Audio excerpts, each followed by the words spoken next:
I'm here with Michael Fishbane, Nathan Cummings Professor of Jewish Studies at the University of Chicago Divinity School. Michael, it's great to have you Yes, pleasure here to be with here. us. Pleasure to be here. This morning we have discussed the question of joy, and in your paper, Joy and Jewish Spirituality, and then in your introductory remarks, you commented about kind of natural joys being almost picked up through religious ritual and other ways, and given transcendental orientation. Can you talk a bit about this relationship between natural joys and what happens to them? Yes. Well, what I wanted to focus on was the beginning of religious life in creaturehood, the beginning of the person as a natural being that responds to the world, responds to persons, responds to pain, and responds to pleasure. And I don't believe that the human being should ever lose touch with creaturehood. These involve various pleasures with family, various crises, death and life. And the religious life helps the individual focus on those particular moments and raises them to a higher level of reflection and transcendence. So the natural world, which we may normally go through unthinkingly, or sometimes be surprised by the natural world, is cultivated through religious ritual so that one pays greater attention to that world. And one cultivates a sense of gratitude and joy of being a creature. Those aspects are deepened through the ongoing nature of the religious life. Similarly, there are aspects that one cultivate a kind of consciousness of what it means to be a creature and attentiveness. In many cases, that begins by through traditions of study, through the various religious rituals, and they prepare the natural self to become a more spiritual self. Not an abstract spiritual self, but a spiritual self that is framed through religious language and through religious ritual, so that one can rise to a sense of consciousness and joyfulness about what it means to celebrate a life, to be able to respond to crisis in a certain way, and to be able to overcome habit through a kind of higher level of awareness. So how about we take an example, and natural event such as a birth of a child. It seems to be a source of immense joy, expectation, and then joy that the new human being is in the world. How does that get picked up, in a sense, enhanced? Or what does it mean to look at that from vantage point of religious vantage point, from perspective of Judaism? Well, certainly the event of birth can simply be a happenstance for some people. It can be a moment of suffering and pain, and it can also be a moment of the wonder of birth, of rebirth, of the gratitude of the continuity of generations, a sense of responsibility for a new creature, a sense of gratitude of being part of a chain of family. And what the religious event does is heightens those moments of awareness through liturgical celebration, through various psalms, through various moments where the type of joy that's cultivated is a more reflective joy, that one is part of a much larger gift of creation, one's part of a larger sense of responsibility, the joy of being a parent. And the responsibility, it's not an unmitigated issue that it's simple joy, but it's the joy of responsibility, of the duty to creation. It may involve many other types of ethical and spiritual values that come along with that care for creaturehood. That can be a joy and a responsibility at the same time. That might help nurture one's sense of being responsible for the earth. The joy, the responsibility for food is also a joy in celebrating the gifts of the world in creation. So they become part of a much larger sense of blessing, gratitude, And I think joy in Judaism in this sense is not simply a natural creaturely response to that wonder. That wonder opens one up to transcendence, but how does that wonder and transcendence become expressed through the duties of being a person and ongoing beyond that moment? You know, I was very surprised reading your paper, and I shouldn't have been, because I have read that particular scripture verse that has surprised me in your paper, and that is that, the people of Israel were punished with exile for not having served the Lord with joy. That's rather startling as a comment. It's kind of command to serve the Lord with joy, and not just a command, but kind of you're liable for that. Can you say more about this? Well, that verse appears in the end of a series of warnings and curses, as it were, in the end of the book of Deuteronomy. Yeah. And it specifically says that you were sent into exile because you didn't serve, avadata, you didn't serve the Lord with joy. And it's a certain type of warning against habit, against ritual formalism, against the kind of raising one's consciousness to celebrate God and not simply be in the state of religious ritual. So in our preceding question and answer, we were talking about certain celebrations that are done through rituals, but they can become formalized. And this seems to be a kind of direct statement that the religious person must serve life with joy and the inwardness. In religious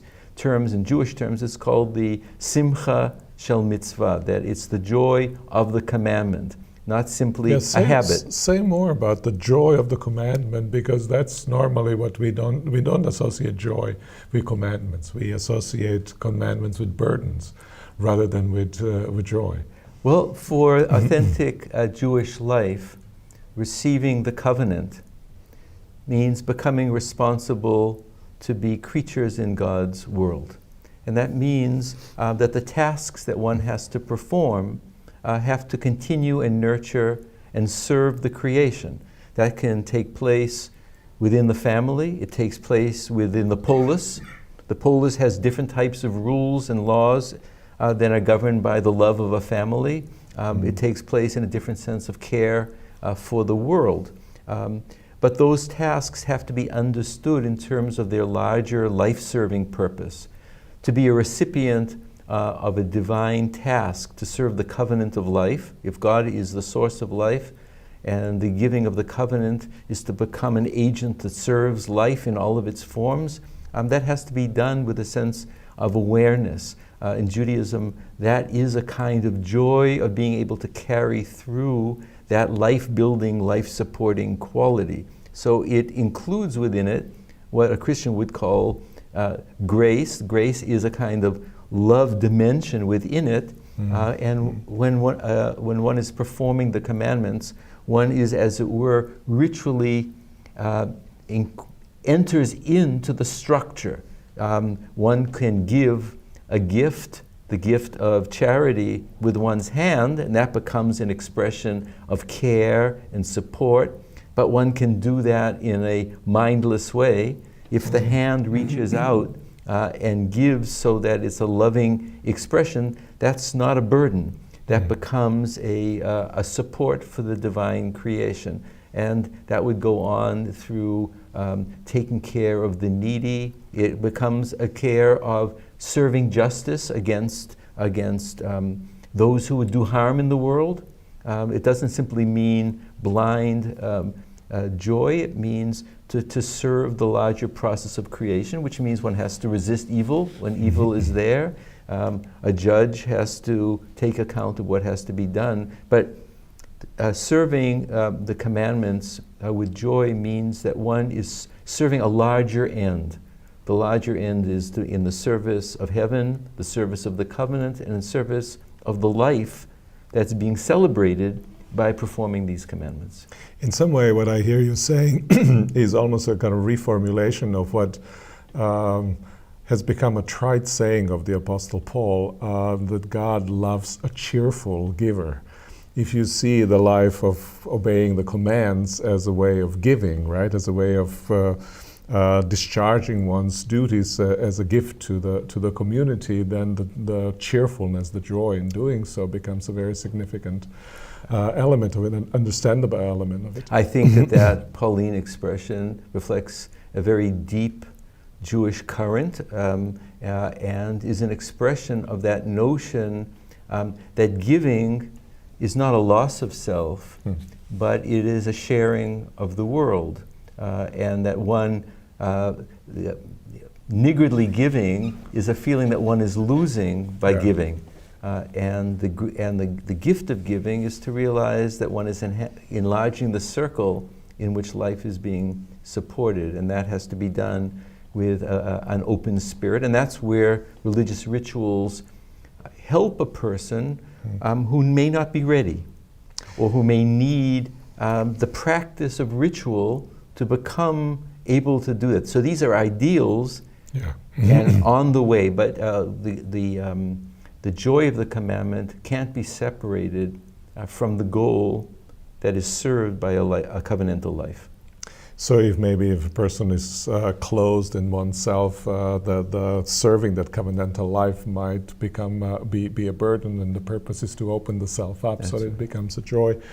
So sometimes it's difficult to serve because we are closed in ourselves, but sometimes it may be difficult to have joy because we are kind of overcome by a sorrow, have a depression or something of that sort. And Rabbi Naaman has written quite a bit about joy and depression. Yes. How does one find joy in what looks like the bottom of a pit where one finds oneself? You mentioned Rabbi Nachman of Bratslav, who does pick up on a very powerful religious theme that goes back to the 2nd, 3rd century of the Common Era, balancing joy and depression. Simcha over against what is called atzvut, which is a kind of inward heaviness, closing of the heart. And one of the teachings, it's called an eitzah, it's a kind of an advice for the enhancement of life that he gives. He's citing one of the Psalms, that one has to look inward, Psalm 104, that one has to serve God be'odi. And he understands be'odi with the minimum quality that one can find in oneself. So he's very much aware that the dialectic of depression can take a person into nullity. But at the very bottom of that nullity, one may simply find the realization that one is alive, the realization that one has been given some kind of a gift. And out of that insignificant point of awareness, one can begin that turnaround that may come through a moment that some religious people may call grace. It may come through psychological work. It may come through counseling. It may come through friendship. But the ideal is not what ultimately depression is that it closes the self in heaviness, so that the self can't look out in a kind of giving spirit. And so the task in Judaism is, in a sense, to overcome that, because that is a kind of privatization of feeling and an inability to move towards the world in a spiritual sense. That's very fascinating. So that even when one is depressed, when it seems almost like all joy is closed from him, there is still that flicker of one's own existence as a gift. But one has to find it. One has to find it. Or it's given to one that there is something worth living for, or there's some quality that's special, or that small moment that becomes... it's interesting that word be'odi is multivalent, it's polyvalent. And one could say when one is still alive, or there is something more, or there is another yet. It's the not yet. And then one finds that almost more in the self. And that can come through the love of a friend. It can come through simply self-reflection, but when it comes, that's the point of the turning. I'm thinking also of almost like the opposite experience of this. You mentioned, I think in your introductory remarks, It's a Jewish custom when you have a celebration like a wedding, or you might have a new home and you paint it, but you leave a corner in your home unpainted as a kind of memory that the joy, even this joy, is not complete because of the memory of suffering, right? So even in what one might describe as a fullness of present joy, there's still this memory of suffering. Can you say more about that? Yes, the issue of memory is powerful. On the one hand, memory of good times or salvation or redemption becomes a zecher, or a memory for the future. But there are also moments, this is called zecher lachorban, it's a memory of the destruction of the temple. That becomes symbolic of the brokenness of the world. So in many cases of communal celebration, one is encouraged not simply to be self-absorbed, which would be the absorption in one's renewal, love, or celebration. So opposite kind of self-absorption from the self-absorption of depression. Well, the joy right? of a new family, the joy of birth and the married couple. So, for example, a glass would be smashed as a sign of the destruction, or to remember the sin and the suffering of others. Some people would give charity at that moment. So there's always this notion that unalloyed joy can be self-referential. It's kind of almost like a dishonest joy in some ways? It's self-referential. Okay. And the purpose is to realize that there's still brokenness in the world. Right. So the broken temple symbolizes the fracturing of existence, the exile of wholeness, the brokenness of unity. And in another, I would add one other thing. There's a very powerful, and let me add one thing to this. There's a very powerful dynamic in Judaism between, let us say, the joy of the individual and the suffering of the community. So in this case, one has to move from the joy of the individual or the pair to the suffering of the community. There is actually the opposite flip, and it's a very powerful dynamic in Judaism, and it's called the Evel Yachid and Simchat HaTzibur. So there may be a case where one is in a state of mourning, or one is in a state of sorrow, but it's a time of a Jewish festival. And one is commanded by the halacha, by Jewish tradition, that when the community is celebrating, one does not have the right to be absorbed in private sorrow, and that one has to return to celebrate with the community, as difficult as it is. But that's part of that tension between the structure of the commandments and the law and the way it's regulating different types of emotions. This is not a very easy dynamic. Anybody who's been through a Jewish mourning is aware that that is a problem. But one becomes aware that there is a community that one has to also have as a reference. So the same way that reference point outward might be broken when we are in joy, when we are in private sorrow, there has to be an awareness that the community is in a time of celebration. And then there's a counterpole. So Judaism lives in these dialectical tensions. But it's opening up of the self right into the community, and almost like a joy is or neither sorrow nor joy are allowed to be just my private thing. That's right. One has to live dialectically between self and community in different kinds of dialectical combinations, even if one is simply there. And then that becomes a time of a different kind of speaking between people, like you would do in a house of mourning, and then you have to go into the synagogue for a communal celebration. You are being brought back into the communal world. That communal world speaks differently than private speech or sorrowful speech. And so Judaism, this goes back to your very first question, Judaism doesn't want to lose touch with naturalness. It doesn't want to lose touch with creaturehood. But not losing touch with naturalness and creaturehood means sometimes the self-creature is in sorrow and the community is not, and sometimes it's the opposite. Not losing touch with that means that one has to be aware of a very complex dialectic of what it means to be a creature.